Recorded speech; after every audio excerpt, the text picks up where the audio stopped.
Hi there, Saksham this side from ACE IPM, and today we are going to have a very crucial discussion about your mock scores, specifically about IPM 80 Indore and the new pattern, as to if you were scoring excellent in the previous pattern but now you're not able to do so, or maybe you were able to clear the cutoffs in the last pattern but now you're not able to do so, or maybe perhaps you were scoring bad in the last mock or the last pattern and now you're just scoring worse. So in this situation, why is it happening and what you can do about it, given that your examination is just around the corner? So without any further ado, let's get started. If I were to boil down everything in this discussion to just one single word, that is going to be anxiety. And I was going through my LinkedIn yesterday and I came across this post by an ISB professor, which also talks about the same thing. It's a fun post. You can pause the video, check it out, or I'll just summarize it for you. He had a friend back in his college days who was very talented, who performed well in class, but for some reason in the mathematics exam, when he went and sat for the exam, he was all blank. He could only score 40, which for him wasn't enough. He then tried and thought about appearing for that exam again in the next year, in the subsequent year. And even in that time also, he would have faced this issue of going blank, getting anxious. So what he ended up doing was completely intoxicating himself. He went in the examination hall all drunk, came out with a 95 on his mark sheet. Now, I'm not promoting or endorsing anything of that sort, but the fact that, just doing one single thing which perhaps helped him relieve the stress, if that made so much of difference in his marks from 40 all the way to 95, that perhaps you have to understand the importance of this one thing. Anxiety, right? There's a good amount of stress and there's a bad amount of stress. What you are dealing with right now is the bad amount of stress, which is messing up your entire mock and also has the potential of messing up your actual paper too. And you need to be wary of that. But now having a more elaborated discussion about the same. First of all, the reasons why you are scoring low in these mocks. One major reason is complacency. Now that you have more time per question roughly, you then feel like, okay, it's other time hai, we can spend more time on this, we can verify it, cross check it, dekhna hai, kuch galat to nahi hua. And in that process, agar aapke paas you now have 3 minutes per question, you inevitably spend 6. You are getting more complacent, which is not a good thing, because time zyada hai, it does not mean ki aapko wahan relax hoke aaram se chill hoke dena hai. Paper is still about speed and you have to maintain that. Second reason is, now you have less number of questions to choose from. You have reduced options in terms of the portfolio that you had. Pehle you had 20 questions. Of those 20 questions in the short answer section, even if you did 10-12, it was considered to be a good attempt, right? That's like 50-60% of the paper. Now you have 10 questions. 10 में से 5 was the cutoff last year. You get into that pressure कि time भी ज़्यादा है, you have less questions. We have to attempt 8-9 questions somehow. And in that process, you just do not have that portfolio ki theek hai, I don't know this question, I'm not very good with this topic, so maybe let's just leave it. That's just not a possibility at this moment, which is why this is also one of the reasons why you are not able to perform that well. Another reason is that you spend a lot of time in scanning.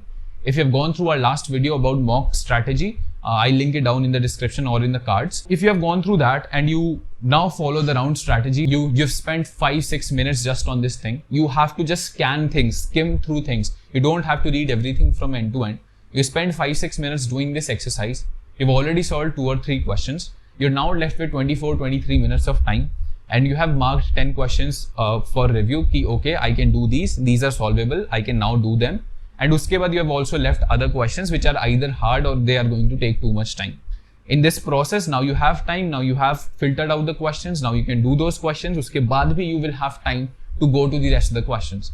And in this process, if you're doing out of 20 questions of MCQ, even if you're doing like 10, 12, 13, that's good, that's nice, right? Your job is done over here. So in that case, you don't have to end up spending a lot of time on just selecting the questions. It's more about how you do it. Now, final thing again is paper stress. I've already talked enough about it. I don't have to repeat it over and over again, right? You get stressed, you see the first section, you lose hope, you spoil the entire paper, which is why you're not able to perform so well in the mocks, and perhaps this can also happen in the actual exam, right? So these are the various reasons why what we have figured out after going through your papers, your mocks, the solutions, the reports, because we have the backend access, and this is something which we see repeated, over and over again. Now, one thing again, a lot of people ask me is what is a good score? The answer to that is there isn't any. It really depends on the entire paper's level of difficulty. In the case of 2020 paper, you had to attempt 5 questions out of 10 in the short answer to get through the cutoffs. In the case of 2019 paper, it was 5 questions out of 20, right? Because there was a difference in terms of the level. The same thing can happen in 2021 paper as well. It can be either very easy, it can be either very difficult. If it is difficult, it is for everybody, the cutoffs go down. If it is easy, it is easy for everybody, the cutoffs shoot up. If you also have a target score in your head that, okay, I want to attempt these many questions to get through, but the paper is very easy and everybody scores more than you, then perhaps you might not even be able to clear the cutoffs. So don't have that set score in your head because it can really vary. Now talking about how do you fill this execution gap. There's a conceptual gap wherein you just don't know the topics. If that be the case, complete your syllabus. Then there's an execution gap, which is the rest 50% of your paper.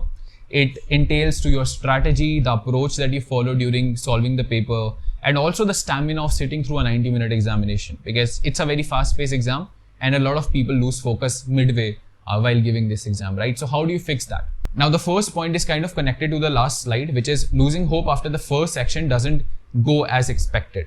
So if in case you have this set score in your mind that, okay, in 2020 paper, 5 question out of 10 was the cutoff.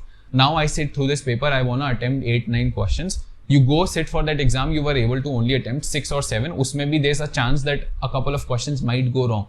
And you now feel dejected that now boss, shayad cutoff bhi clear na ho. What do you do in that case, right? So you have to understand if the paper was difficult, you are not able to solve the usual number of questions that you'd normally do in any mock.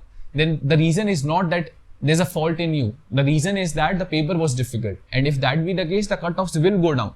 So you don't have to feel dejected. You don't have to reject yourself without even trying, right? So even if your first section you gave the paper, you are only able to attempt 5, 4, 6 questions. Don't worry, trust yourself and just make sure that you're giving your 100% to the next 2 sections also. Second point, don't try becoming a mathematician. Aim to be a better decision maker, which is the point of this entire paper, right? You might be knowing a lot of questions, but the point is not to do each and everything. The point is to filter out the questions, do the ones which can be solved in the time given, and then try to evaluate everything and do things accordingly as per the time that is given. You are constrained by time and you have to take care of that. Especially because if you spend 3 more minutes in one particular question, that is like 10 seconds of extra undue pressure for the rest of each questions, right? And that is going to mess up your paper by a very big margin. So make sure you are not doing that in your paper also. Last point and a very important one, stress due to the ticking timer. Up until 11 minutes, everything is nice, good, you are attempting the questions. As soon as it goes to the single digit mark of 9 minutes, so and so seconds, you start to panic. There's not much time left. I have not done the questions. What do I do? No time is left. I won't be able to pass, and so on and so forth. A lot of these things go through your head. There's a gush of emotions, and that messes up those 9 minutes of time which could have otherwise spent on solving perhaps 5-6 more questions. You have to understand that this 10 minutes of time is basically 1/3 of your paper, right? That still is a very significant portion of time that is left with you, and that is having a potential of you solving perhaps 4, 5, 6 more questions. Try to stay calm, relax, understand it's still a 1/3 of time left. And then if in case you are able to use it well, even if you have a minute left, you still have the chance to do one single question correct, right? So don't try to panic. Don't let the timer affect the way you approach a paper, and you surely are going to succeed in that case. Make sure that you're taking note of all these points and executing that well. Understand the paper is 50% concepts and the rest 50% depends on how you approach the paper, how well you execute it, what is your strategy, do you have the stamina to sit through it or not, and all those things. That being said, I wish you all the best for the examination. I hope you all ace it. If in case you have any query whatsoever, leave it down in the comment section, or you can also send it to us on our Telegram channel. And please stay safe. They won't let you enter the examination hall if in case your temperature is found to be high. So, please take care of yourself. Good luck. Thank you and bye-bye.